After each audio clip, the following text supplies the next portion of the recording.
여러분, 오늘 장 보셨나요? 어제까지 1517원 넘보던 환율이 1495원으로 뚝. 코스피는 5400선에서 5553포인트로 2.74% 폭등. 트럼프가 이란 발전소 공격 5일 유예라고 선언하면서 시장이 완전히 뒤집혔습니다. 하지만 이란은 대화 없었다며 부인하고 있어요.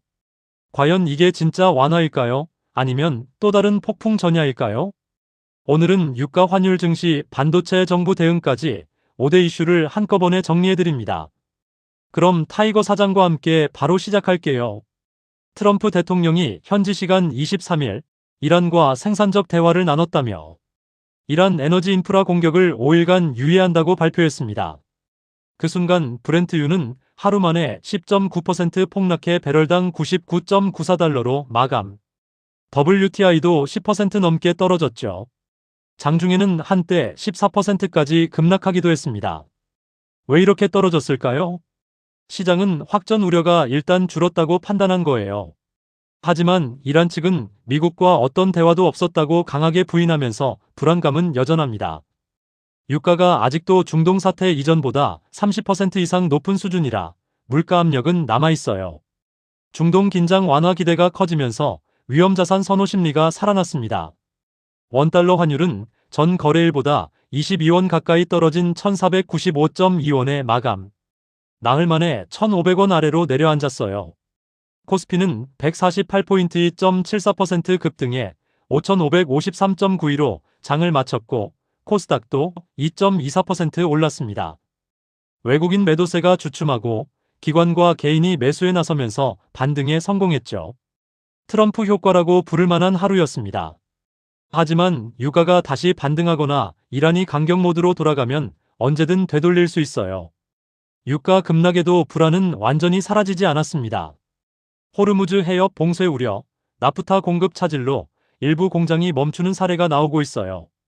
한국은 원유 수입의 70에서 80%가 중동산이라 사태가 장기화하면 물가와 산업 전반에 직격탄입니다. 정부는 이미 비상대응 체계를 가동하고 비축유 방출 계획도 준비 중입니다. 전문가들은 단기 완화는 좋지만 5일 후가 진짜 승부처라고 보고 있어요. 좋은 소식도 있습니다. 2월 수출이 29% 증가하며 역대 2월 최대 실적을 기록했어요. 반도체 수출은 160% 폭증해 252억 달러로 사상 최고치를 찍었습니다. AI 붐 덕분에 메모리 반도체 초과 수요가 계속되고 있죠. 무역 수지도 155억 달러 흑자로 월간 최대 수준. 하지만 에너지 비용이 올라가면 반도체, 자동차 등 수출 기업의 원가 부담이 커질 수 있습니다. 반도체는 버팀목, 에너지는 발목 잡는 상황이에요. 삼성, SK하이닉스 등 관련주가 오늘 강세를 보인 이유이기도 합니다. 이재명 대통령은 중동 상황 비상대응체계 선제 가동을 지시했습니다. 정부는 총리 주도로 비상경제대응 TF를 출범하고 유가 부담 완화, 취약계층 지원, 피해 기업 금융 지원 등을 위한 추경을 서두르고 있어요. 규모는 15조에서 25조 원 정도로 예상되며 정유사 손실 보전, 에너지 바우처, 공급망 안정 기금 등이 주요 내용입니다.